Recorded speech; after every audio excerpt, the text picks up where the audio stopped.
High বন্ধুরা, সবাই কেমন আছো? দেখো আমরা সবাই দেখো হাই গাইস করছে বোনের জামাই। দেখো সবাই মিলে গেছিলাম খোয়াই, আমাদের ওখানে করেছে, ওর গ্রামের ওখানে। জায়গাটা খুব সুন্দর। সবাই মিলে কতজন মিলে গিয়েছি দেখো, 18 জন মিলে গেছি। খুব আনন্দ মজা করলাম, ছবি তোলার খুব সুন্দর জায়গা, সবই ভালো, খুব এনজয়ও করলাম। কিন্তু পরে বলছি। দেখো সবাই মিলে ওখানে এক জায়গায় দাঁড়িয়ে এখন বোনটা বলছে এটা আমার এলাকা, আমার এলাকা। মানে ওর ওখানেই বিয়ে হয়েছে, তার জন্য হোটেল খোয়াই। আর এ দেখো আমাদের ননি সোনা হাসছে, দেখো পুটুর পুটুর করে। আর সবাই দেখো ফটোশ্যুট করার জন্য যাচ্ছে।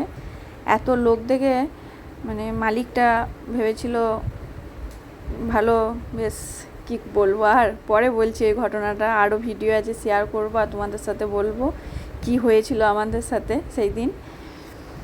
বলার কিছু নেই। যাই হোক, ওয়েদারটাও ভালো ছিল, বৃষ্টি পড়ছিল ঝিরঝির করে। আর যে যেমন নিজে নিজে সব পরিবার নিয়ে ছবি তুলতে ব্যস্ত। ছবি তোলার জায়গাগুলো খুব সুন্দর ছিল। খালি ঐশীর বাবাই আমার সাথে ছবি তোলেনি। যেখানেই যাই ছবি তুলে না, হয়তো আমি দেখতে খারাপ তার জন্য আমার সাথে তুলতে ভালো লাগে না। আর দেখলে আম ধরেছে গাছে কত, দেখো প্রজাপতি, সবাই ছবি তুলছে। ঐশী দাঁড়িয়ে আছে, সব লাইন লাইন দিয়ে দাঁড়িয়ে আছে ছবি তোলার জন্য। আর দেখো আমি, কেমন হয়েছে জানাবে। টাটা বাই, এরপরে আরও আসছে।